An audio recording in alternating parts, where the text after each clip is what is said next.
ये धर्म क्या है आपके अनुसार?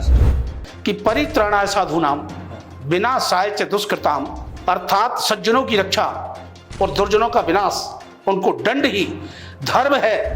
आज के समय में भगवत गीता कितनी प्रासंगिक है और कैसे?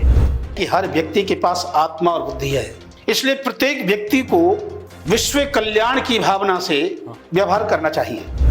राजनीति में धर्म की कितनी महत्वपूर्ण भूमिका है? जो न्याय है वही धर्म की आत्मा है। जहाँ न्याय नहीं है वहाँ धर्म नहीं हो सकता। वर्तमान में जो न्याय व्यवस्था है उससे आप किस तरीके से देखते हैं? क्या आप उससे संतुष्ट हैं? संतुष्ट असंतुष्ट का भाव तो कर्म से होता है। एक व्यक्ति अपने चरित्र का निर्माण कैसे कर सकता है? जब तक उसको श्रेष्ठ गुरु नहीं मिलेगा, श्रेष्ठ शिक्षक नहीं मिलेगा, श्रेष्ठ राजनेता नहीं मिलेगा, श्रेष्ठ प्रशासनिक अधिकारी नहीं मिलेगा और मंडलेश्वर सिंह जी श्रेष्ठ पत्रकार नहीं मिलेगा, तब तक व्यक्ति का श्रेष्ठ चरित्र का निर्माण संभव ही नहीं है। क्यों किसी व्यक्ति को गीता पढ़नी चाहिए? क्योंकि गीता मानव अधिकारों की रक्षा, राष्ट्रीय सुरक्षा, विश्व शांति और न्याय व्यवस्था का वैज्ञानिक दर्शन है। जय श्री कृष्णा। आप देख रहे हैं गोल्डन हिंद न्यूज और मैं हूं मंडलेश्वर सिंह। आज मेरे साथ स्टूडियो में खास मेहमान मौजूद हैं रामकृष्ण गोस्वामी जी। रामकृष्ण गोस्वामी जी भारतीय चरित्र निर्माण संस्थान के संस्थापक अध्यक्ष हैं। गीता को लेकर के और चरित्र निर्माण को लेकर के अक्सर अपने उपदेश देते हैं और प्रवचन देते रहते हैं। आज हम इनसे धर्म, राजनीति, राष्ट्रीय सुरक्षा, मानवाधिकार और न्याय व्यवस्था पर विस्तार से चर्चा करेंगे। गुरुजी, सबसे पहले तो आपका बहुत बहुत स्वागत है गोल्डन हिंद न्यूज पर।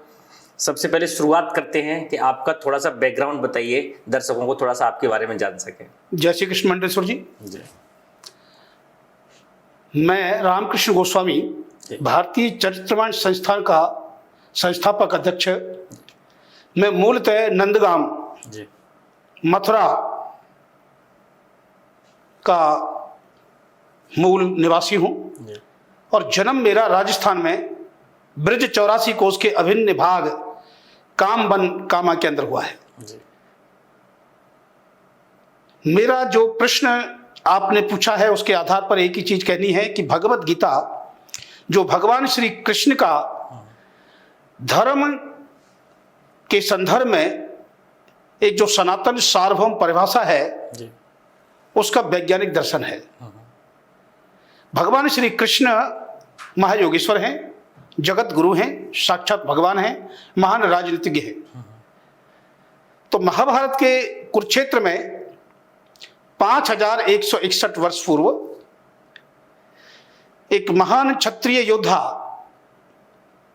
जिसको श्रेष्ठ गुरु से प्रशिक्षण मिला था, श्रेष्ठ राज परिवार में जिसका जन्म हुआ था, पालन हुआ था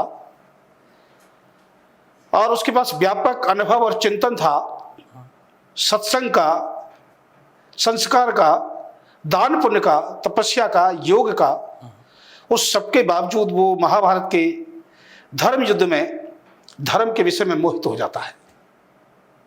ये धर्म क्या है आपके अनुसार? धर्म को लेकर के तरह तरह की चर्चाएं होती हैं, सभी अपने हिसाब से परिभाषाएं बना देते हैं कि धर्म ये। आपके अनुसार धर्म क्या है? मेरे अनुसार धर्म की परिभाषा नहीं, भगवान कृष्ण के अनुसार धर्म की परिभाषा हम लोग देखें। भगवत गीता सनातन सार्वभौम धर्म का वैज्ञानिक दर्शन है।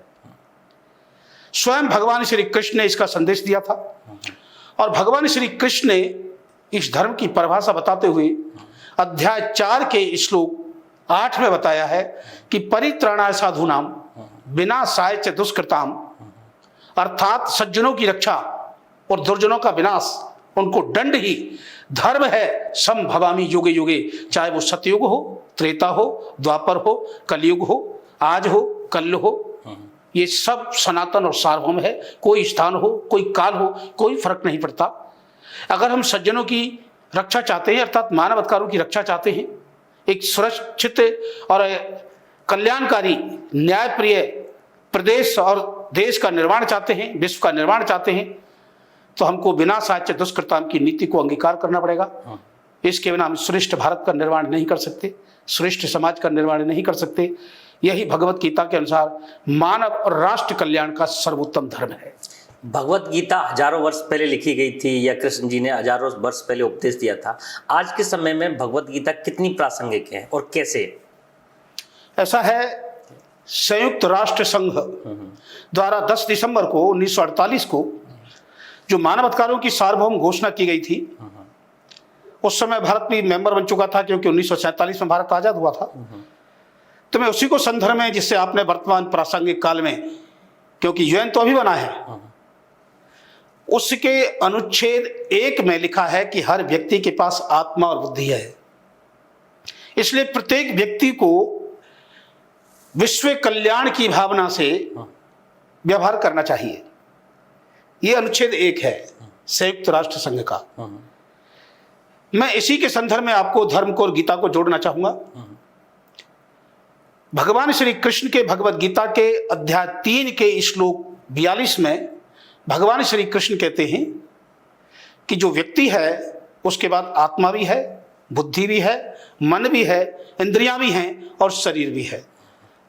लेकिन महायोगेश्वर जगत गुरु श्री कृष्ण एक बहुत महत्वपूर्ण रहस्य भी बताते हैं कि शरीर से इंद्रियां, इंद्रियों से मन, मन से बुद्धि और बुद्धि से जो आत्मा है वो अत्यंत श्रेष्ठ सूक्ष्म और बलवान है। तो हमारे धर्म केंद्रों के अंदर, शिक्षा केंद्रों के अंदर, प्रशिक्षण केंद्रों के अंदर या आध्यात्मिक और सामाजिक जो संगठन हैं उनके अंदर ये मानव व्यक्तित्व के जो प्रमुख तत्व हैं, शरीर, इंद्रियां, मन, बुद्धि और आत्मा, और इनका जो परमात्मा से संबंध है, जो विश्व से संबंध है, जिसके आधार पर हम क्रमशः परिवार, समाज, गांव, शहर, जिला, प्रदेश, देश और विश्व की कल्पना करते हैं, वो पूरा की पूरा एक विज्ञान है और कर्म की एक टेक्नोलॉजी है, ये प्रौद्योगिकी है। तो भगवत गीता में भगवान श्री कृष्ण ने स्पष्ट रूप से कहा है कि जैसे जैसे आपकी चेतना अर्थात आत्मा का विकास होगा, दृष्टि बदलेगी, सोच बदलेगी, बुद्धि विकसित होगी, वैसे वैसे ही आपके कर्मों में सुधार होगा। आप श्रेष्ठ कर्म करोगे और श्रेष्ठ कर्मों से ही श्रेष्ठ भविष्य का निर्माण होगा। अगर निम्न स्तर के कर्म हुए, दुष्कर्म हुए, पाप कर्म हुए, अधर्म हुआ, अपराध हुआ, तो उस व्यक्ति के जो मानव अधिकार हैं, जिसमें आजादी है, सम्मान है, सुख है, शांति है, विकास है, सद्भावना है, इसकी रक्षा हो सकती है क्या? तो सद्कर्म बिना श्रेष्ठ भविष्य का निर्माण नहीं हो सकता, चाहे वो व्यक्ति हो या उसका परिवार हो या उसकी जाति या समाज हो या कोई पंथ हो या प्रदेश हो या देश हो।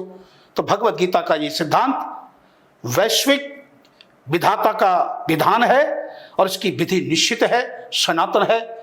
हर व्यक्ति इस विधि को जब तत्व से समझेगा तो निश्चित अपने बेहतर भविष्य का निर्माण करेगा। तो ये चाहे सतयुग हो चाहे कलयुग हो, कोई फर्क नहीं पड़ता। ये श्रेष्ठ मानव निर्माण का एक वैज्ञानिक दर्शन है। राजनीति में धर्म की कितनी महत्वपूर्ण भूमिका है और भागवत गीता की भी? ये तीनों एक हैं। राज का मतलब है शासन। शासन का अर्थ है न्याय व्यवस्था करने वाला एक प्रमुख अंग।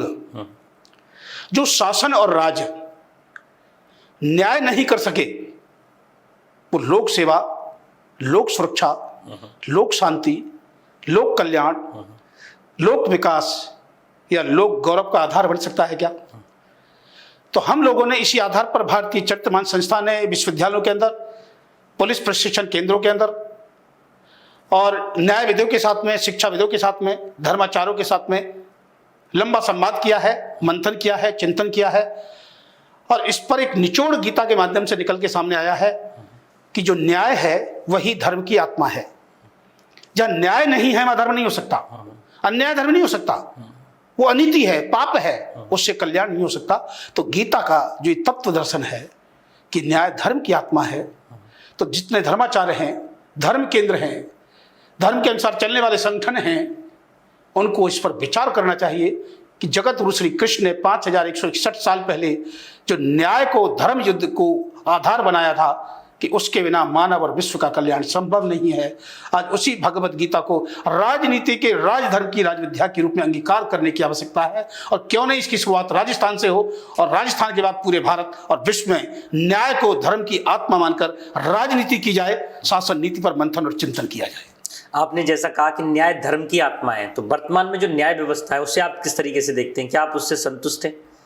संतुष्ट असंतुष्ट का भाव तो कर्म से होता है और कर्म होता है ज्ञान के आधार पर, और ज्ञान की प्राप्ति होती है श्रेष्ठ गुरु से। श्रेष्ठ गुरु से श्रेष्ठ ज्ञान प्राप्त होगा, श्रेष्ठ ज्ञान से श्रेष्ठ कर्म होगा, और श्रेष्ठ कर्म से ही न्याय के शासन की विधि व्यवस्था स्थापना होगी। ये सनातन सार्वभौम सत्य है और यही तथ्य है। राजनीति के अलावा, न्याय व्यवस्था के अलावा मानवाधिकार भी एक बड़ा मुद्दा रहता है। जैसा कि आपने जिक्र करा, धर्म न्याय की आत्मा है, न्याय धर्म की आत्मा है। तो जो मानवाधिकारों में भागवत गीता और धर्म का कितना महत्वपूर्ण योगदान हो सकता है? ऐसा है, सबसे पहले हम मानव अधिकार की बात कर ले। हमारी जो वर्तमान व्यवस्था या राजनीति चल रही है वो दानव को भी मानव मान रही है। सबसे पहले ये निर्धारित करने की आवश्यकता है जो व्यक्ति है वो मानव है कि दानव है। हम आतंकवादी को मानव मान रहे हैं, उसके मानव अधिकारों की बात कर रहे हैं। हाँ, आतंकवादी को भी मानवाधिकारों की ये सबसे बड़ा संकट है। और ये सुरक्षा, शांति और आजादी और न्याय और विकास के लिए बहुत बड़ा खतरा है। पहले ये निर्धारित करें कि जो मानव है कि दानव है, उसके बाद उसके अधिकारों की बात होगी।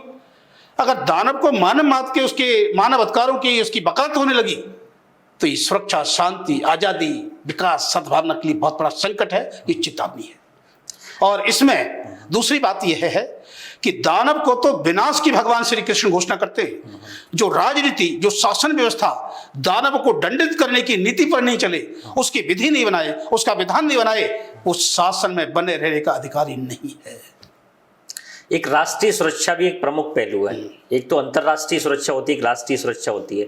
तो राष्ट्र की सुरक्षा देश में रहने वाले नागरिक, कुछ असामाजिक तत्व, उनसे ज्यादा खतरा है या बाहरी लोगों से ज्यादा खतरा है?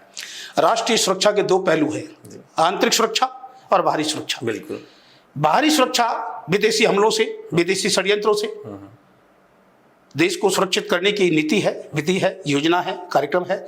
और आंतरिक सुरक्षा जो समाज है, जो जातियों और पंथों के रूप में, क्षेत्र के रूप में स्वहित के मोह में राष्ट्र हित को अंगीकार नहीं करते या उससे विमुख होते हैं, वो व्यापक राष्ट्रीय दृष्टि नहीं रखते, तो ऐसे समाज, ऐसे क्षेत्र, ऐसी जातियां, ऐसे पंथ, ऐसे रंग और लिंग के आधार पर, वर्ग विशेष के आधार पर स्वहित के मोह में पड़े हुए व्यक्ति राष्ट्र की आंतरिक सुरक्षा के लिए बहुत बड़ा संकट पैदा करते हैं। और इसकी जो बुनियाद है वो है अज्ञानता, जड़ता, अदूरदर्शिता। तो पहली आवश्यकता है जो धर्म केंद्र हैं, जो शिक्षा केंद्र हैं, जो प्रशिक्षण केंद्र हैं, जो सामाजिक संगठन हैं, वो राष्ट्रीय चेतना के विकास का एक व्यापक अभियान चलाएं। और भगवत गीता से श्रेष्ठ उसका आधार कोई दूसरा नहीं हो सकता। आप भारतीय चरित्र निर्माण संस्थान चलाते हैं, तो आज के समय में एक व्यक्ति अपने चरित्र का निर्माण कैसे कर सकता है? आप थोड़ा सा उनके लिए मार्गदर्शन करिए। एक व्यक्ति अपने चरित्र का निर्माण कैसे कर सकता है? जब तक उसको श्रेष्ठ गुरु नहीं मिलेगा, श्रेष्ठ शिक्षक नहीं मिलेगा, श्रेष्ठ राजनेता नहीं मिलेगा, श्रेष्ठ प्रशासनिक अधिकारी नहीं मिलेगा, और मंडलेश्वर सिंह जी श्रेष्ठ पत्रकार नहीं मिलेगा, तब तक व्यक्ति का श्रेष्ठ चरित्र का निर्माण संभव ही नहीं है। नहीं, आपने ये तो सिर्फ बाहरी तत्व बताए, लेकिन आंतरिक रूप से व्यक्ति अपने चरित्र को निर्माण करने के लिए क्या क्या कर सकता है? किसी भी व्यक्ति के चरित्र निर्माण के लिए उसको शिक्षण, प्रशिक्षण की आवश्यकता है।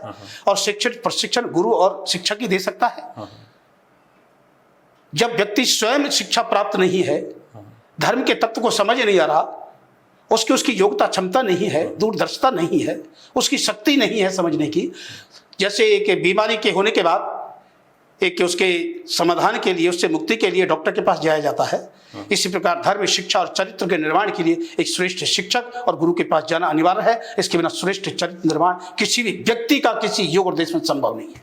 आखिर में मैं पूछना चाहूंगा, आप गीता अध्ययन को लेकर के काफी पैरवी करते हैं और अपनी एक मुहिम भी चला रखी है, क्यों किसी व्यक्ति को गीता पढ़नी चाहिए?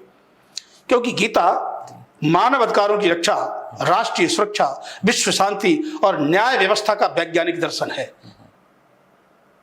ये नहीं देखता कि काल कौन सा है, या क्षेत्र कौन सा है, या देश कौन सा है, या वर्ग या जाति कौन सी है। ये एक ही चीज कहती है कि कर्मानुसार फल व्यवस्था ही न्याय व्यवस्था है।